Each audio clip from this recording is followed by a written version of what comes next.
So you might not just want to rely on a lot of text online and blogs and reflections. How can you have some options? So I have case A and case B. You see, so if students don't like case A, they do case B. The first time I taught adults online, I had 4 assignments and they hated me for it. Second time I had 10, pick any 4 and they loved me for it. You see, variety, you don't have to, once the 10 assignments are created, you use them next time and the next time. It takes you no extra time and the resources are there. Then in the variety, we get autonomy. So that goes back to this issue of choice, autonomy. So the A word is, really about giving students empowerment over their learning.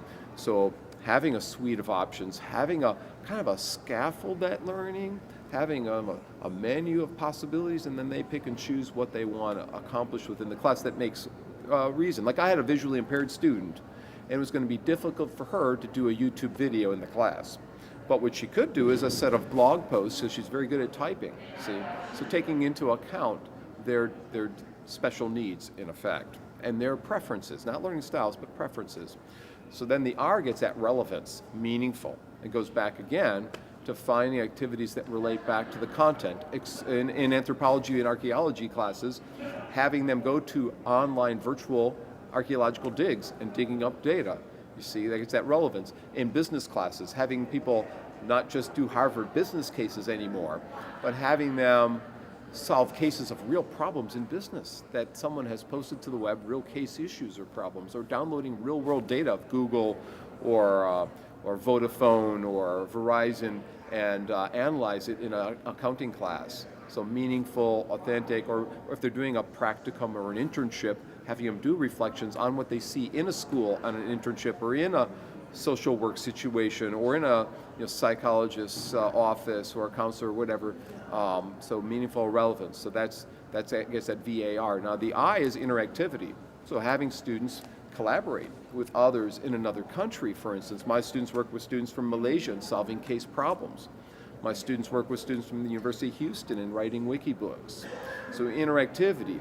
You don't want them just doing their own work and being done, but talk about it. Discuss that in a threaded discussion forum. I have a starter rapper activity. Everybody in the semester signs up to be a starter once and a rapper once. The starter starts the discussion, reads ahead. I don't lecture, they're lecturing to each other, you see. So starter, rapper, interactivity. Then we get at the E word. So we had an earlier E word which got at encouragement. Now we get at engagement. How do we engage them in that learning process? How do we get them excited about learning? Again, a lot of these previous things that we talked about earlier, but we also want in engaging, collaborative kinds of environments. Again, going back to flexibility, choice, relevance, meaningful, all these get at this notion of making the learner more engaged, requiring things to do. Don't make them all optional, but having some ways of monitoring their work, having drafts due of work, not just the final project, because students procrastinate online. That's a big issue. So engagement. Then tension. Tension you can do through debates and role play.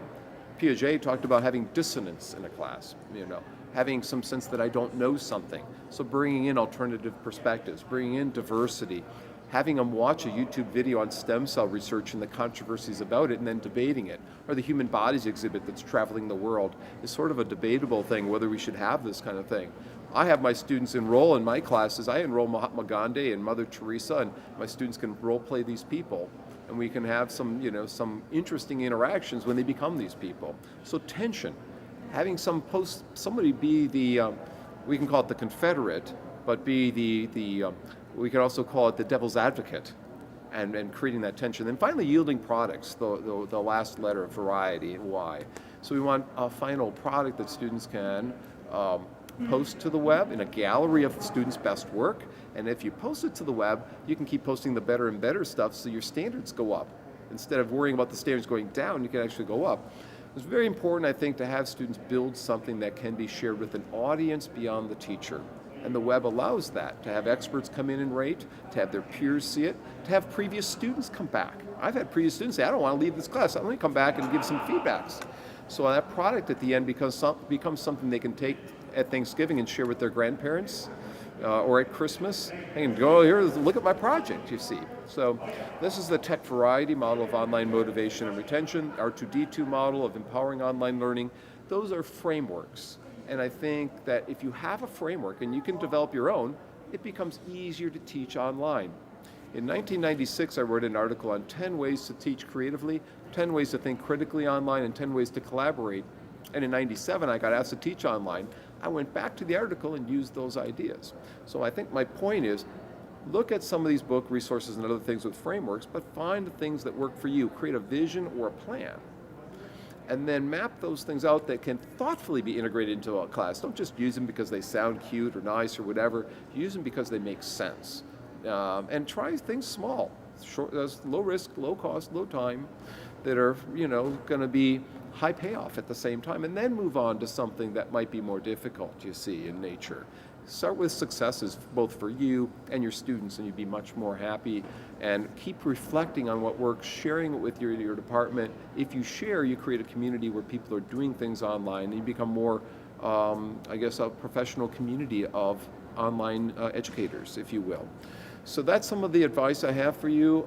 Models and frameworks with what I focused on here. I'm happy to talk to anyone else about these things. Send me an email at cjbonk@indiana.edu. My name's Curt Bonk from Indiana University, and thank you very much for inviting me in to talk to you here in Hawaii. Mahalo.